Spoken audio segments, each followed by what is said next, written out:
kamalul mahabbati yastalzimu kamalat ta'ah. Ketika seseorang benar-benar mencintai Allah Subhanahu wa taala, maka dia akan berusaha untuk menyempurnakan ibadah yang dia lakukan.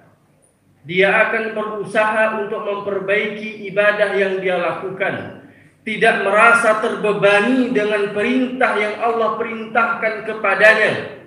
Bersemangat dalam melaksanakan ibadah, tetapi sebaliknya ketika ada manusia beribadah kepada Allah, merasa terbebani dengan ibadah, tidak bersemangat dalam melaksanakan ibadah, asal-asalan dalam beribadah, tidak berusaha untuk memperbaiki amal ketaatan, berarti kecintaan dia kepada Allah adalah kecintaan yang bermasalah. Karena konsekuensi tatkala kita cinta kepada Allah adalah kita akan berusaha untuk memperbaiki amal ketaatan yang kita lakukan.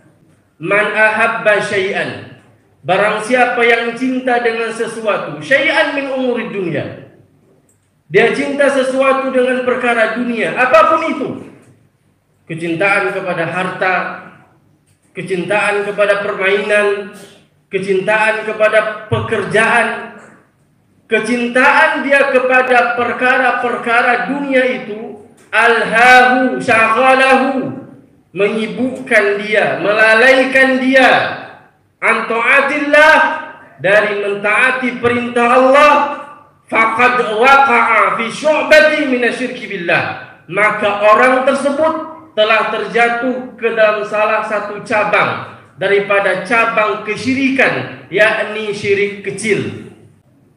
Ketika seseorang cinta kepada harta, kecintaan dia kepada harta menyebabkan dia berat untuk berinfak. Kecintaan dia kepada harta menyebabkan dia berat untuk bersedekah. Maka dia telah terjatuh ke dalam salah satu cabang kesyirikan, yakni syirik kecil. Demikian pula tatkala seseorang cinta dengan permainan tertentu, apapun itu, permainan itu kemudian menyibukkan dia, melalaikan dia dari mentaati perintah Allah Subhanahu wa taala, terluput dari ibadah-ibadah wajib hanya karena memperturutkan permainan, maka orang itu telah terjatuh ke dalam salah satu cabang daripada cabang kesyirikan, yakni syirik kecil. Demikian pula ketika kita cinta dengan pekerjaan, gara-gara pekerjaan kita menunda sholat, dan itu kita lakukan terus menerus. Kita punya kesempatan untuk sholat di awal waktu, tapi kita tunda. Kita sholat di akhir waktu. Sengaja kita mengakhir-akhirkan waktu sholat. Sengaja kita tunda-tunda waktu sholat. Kalau itu terus menerus kita lakukan, maka kita merupakan pelaku dosa besar. Allah Subhanahu wa taala berfirman di dalam Al-Qur'an pada surah Maryam, "Fakhalafa min ba'dihim khalfun adha'us shalah wattaba'u syahawat fasawfa yalqawna ghayya." Datanglah masa di mana pada masa itu manusia adha'us shalah. Adha'us shalah bukan mereka tidak salat, tapi mereka salat. Mereka tunda-tunda waktu salat. Kenapa mereka tunda-tunda waktu salat? Wattaba'u syahawat, memperturutkan hawa nafsu. Fasawfa yalqawna ghayya, akhir daripada kehidupan mereka pada hari kiamat Allah masukkan ke dalam al-ghayya, wadin fi jahannam. Kenapa dia bisa terjatuh ke dalam dosa syirik kecil?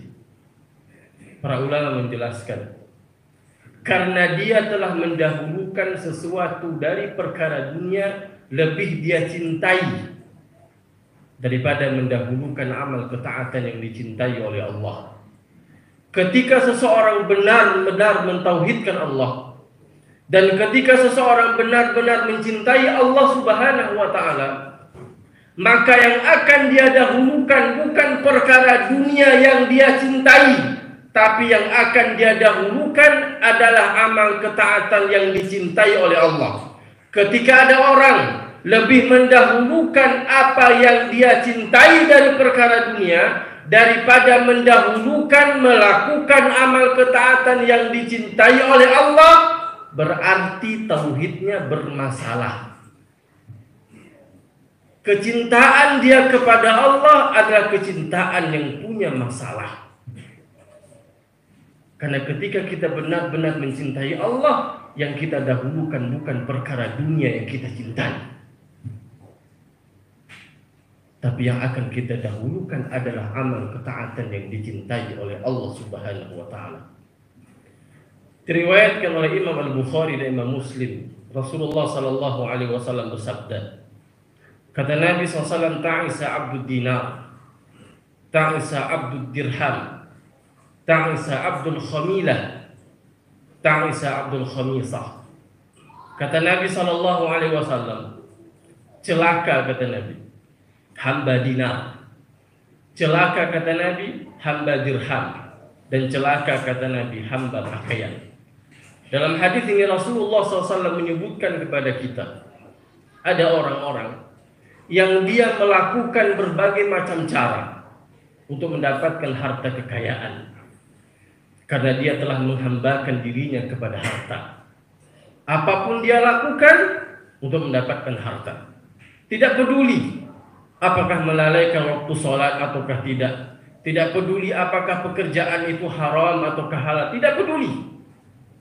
Yang penting dia bisa dapat harta. Itulah ciri dari hamba daripada hamba harta kekayaan.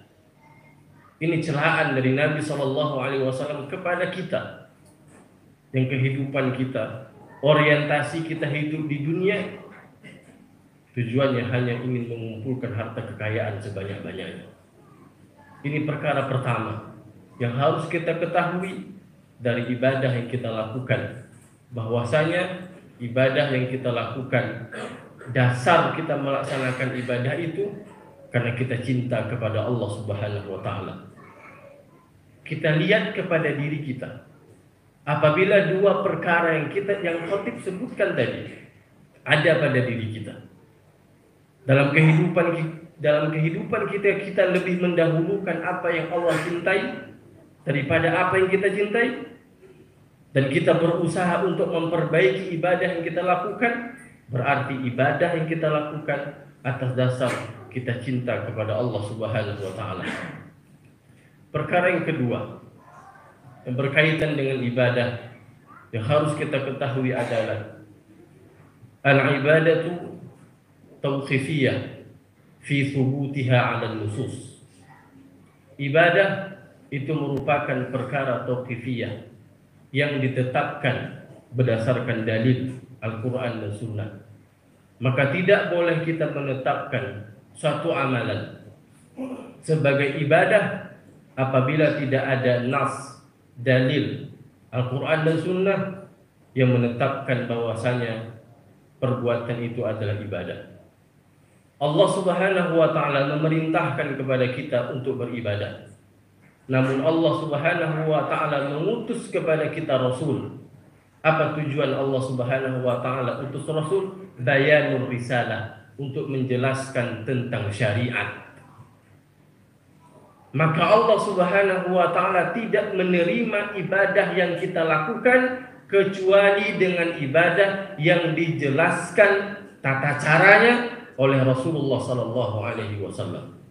Sebaik apapun niat kita dalam melakukan ibadah itu, sebaik apapun niat kita dalam melakukan amalan itu, jika ibadah yang kita lakukan tidak ada contoh dari Nabi, maka tidak ada harapan pahala yang akan kita dapatkan. Dakwah semampumu.